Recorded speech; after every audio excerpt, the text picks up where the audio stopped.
Hi guys, my name is Peli Renata and thank you for joining me for today's process video in which I will be playing with some of my favorite Art by Marlene products.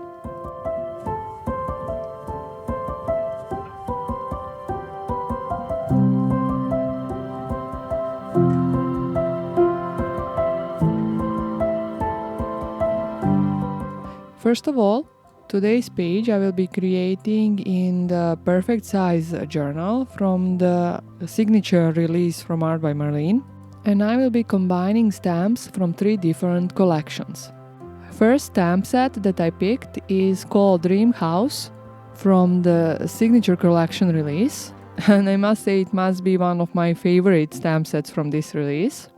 And I will stamp it directly on my background but also on the piece of masking tape.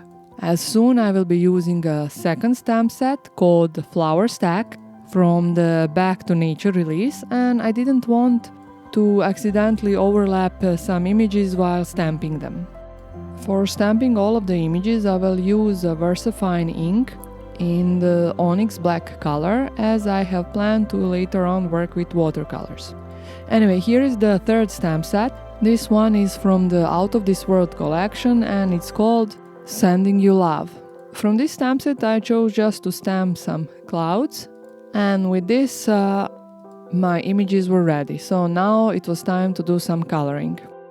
For coloring the background I decided to use watercolors, and this particular set is from one of the latest releases from Art by Marlene and Studio Light.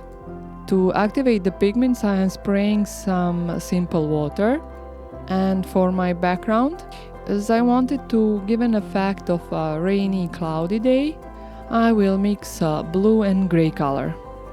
While applying the color I tried to use a lot of water and to make more random brush strokes to give it a soft kinda cloudy effect or something like that. Making clouds with watercolors can be difficult, challenging and time-consuming, but this time I wasn't really going for a more too realistic effect and I was just playing with my colors. Anyway, I finished it off with a couple of splatters in the same color that I have previously used, and it was time to color the houses. Now, as my background was pretty much subtle and plain, I wanted to make my flowers and houses colorful, and this time I decided to try Posca colored pencils. Now, these are really new to me. As some of you might know, I tend to use Prismacolor Premier pencils, and they are somewhat different to work with. Prismacolors are really soft, wax-based colored pencils, which makes them really easy to blend, while you must be slightly careful not to burnish in your colors because then you might have problems with layering.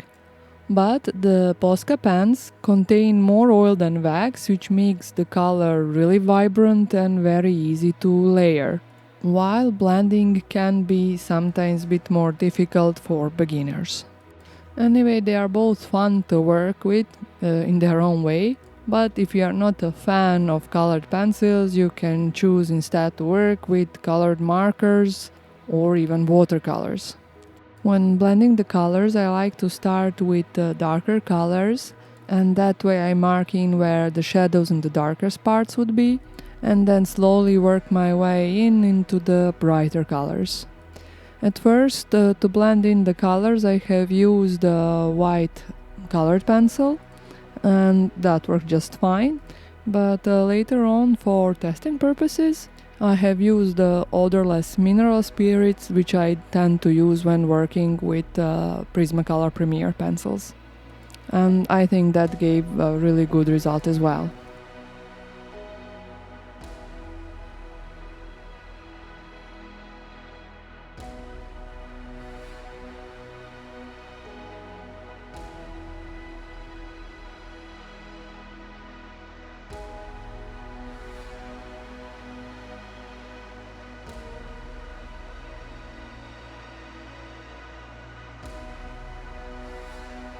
Sometimes, when coloring with the colored pencils, the color itself can dull out the outlines of your stamp images. So to fix that, I just like to take black color pencils and go over the line work of my images.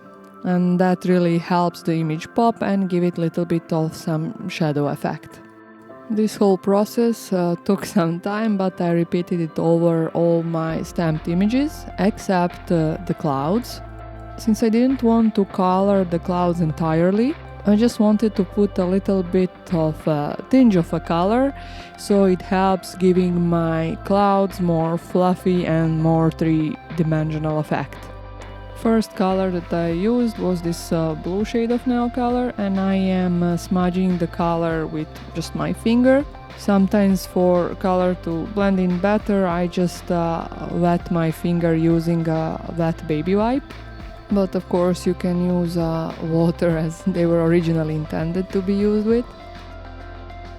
Anyway, after using the blue nail color, I went with a little bit of gray one to give my image a little bit more depth and dimension.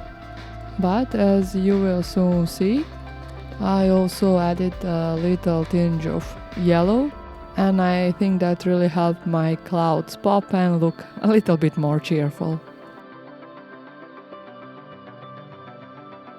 Now soon I will make a decision which, to be honest, I'm not really sure I'm happy with, and that's putting a yellow color on my background on random places as well. I thought it will help my image look a little bit more bright and cheerful, but honestly I don't know that I like it better with or without it. Anyway, now it is as it is, and I went on to add some rain.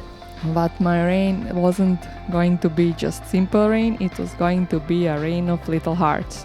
For drawing these hearts, I used the Tombow dual marker, but you can go with acrylic markers or honestly whichever medium you find the best.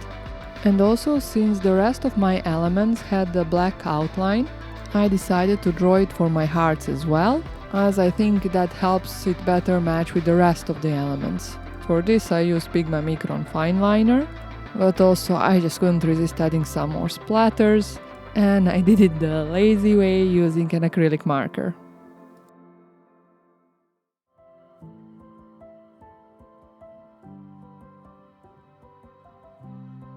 Now it was time to put the element, which was actually the inspiration for this whole project, and it will be this girl with umbrella from the luxury paper elements package, Quirky People. To adhere it, I used Art by Marlene sticky multi-glue. Now the last piece of my page was to adhere the quote. This particular quote comes from the sticky quotes in the signature collection release. And as you will see, I first put it there on the flowers, but again, I wasn't sure whether I like it that way or not. So soon you will see I will relocate it, but again, I really don't know was this decision good or not and which position was actually better. Anyway, one thing that I like about these sticky quotes, if you don't press them too hard, you really can change your mind and relocate them until you are happy with their position. And yet still, this constant relocating didn't ruin their adhesive power, and they weren't peeling off. Anyway, this is it for this project today, but I have a couple of more inspiring projects from the signature collection release, and I will leave the links for those at the end of my video. Anyway, I hope you enjoyed and had some good time, and I hope also to see you soon. Bye!